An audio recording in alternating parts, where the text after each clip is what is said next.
DBT के माध्यम से उसके अकाउंट में जाता है। बहनों और भाइयों,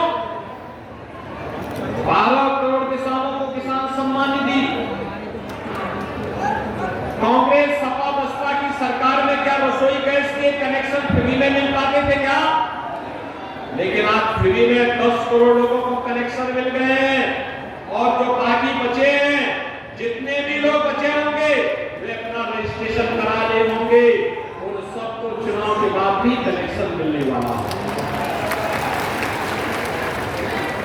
12 करोड़ गरीबों के घर में शौचालय बन गए हैं और 4 करोड़ लोगों के मकान बन गए हैं। बाकी जो बचे हैं सबके मकान अगले 5 वर्ष में बनाने की घोषणा प्रधानमंत्री मोदी जी ने कर दिया।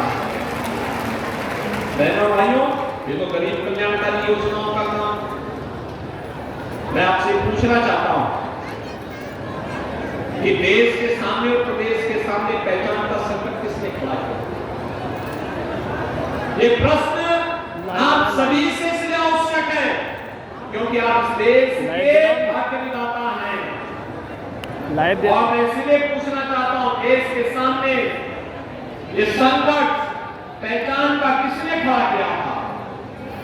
देश के सामने सुरक्षा का संकट किसने खड़ा किया था? देश को विकास से वंचित किसने किया था?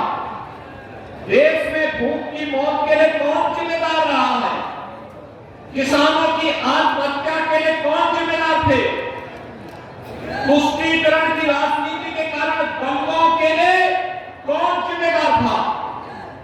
भ्रष्टाचार की भीषण समस्या से गरीब तबाह होता था, इसके लिए जिम्मेदार कौन था? नौजवान प्लान करता था, उनके लिए रोजगार और नौकरी नहीं थी, कौन इसके लिए जिम्मेदार था? बिजली पानी के लिए लोग तरसते थे, कौन इसके लिए जिम्मेदार था?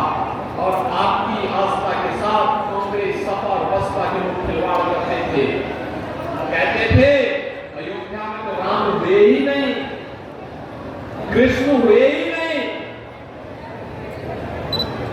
कैसी कैसी बातें करते थे। और आज तो 500 वर्षों का इंतजार करते हुए अयोध्या में रामलला के दर्शन हो गए। फिर आपने अयोध्या में रामलला को विराजमान होते हुए देखा है ना, टेलीविजन में उस पूरे कार्यक्रम को देखा है ना।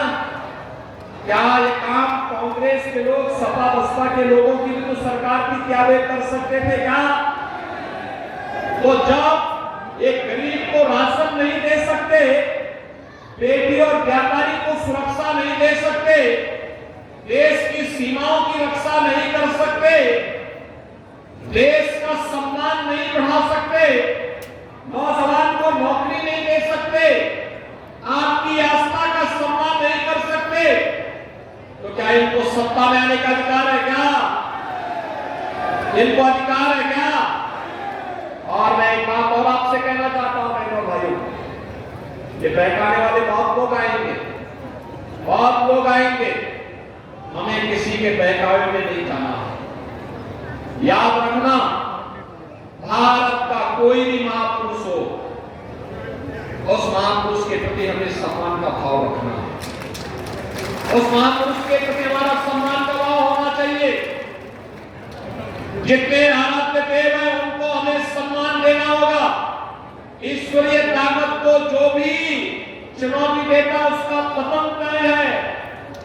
जिसने भी राम की सत्ता को चुनौती दी, कृष्ण की सत्ता को चुनौती दी, उसका पतन तय है।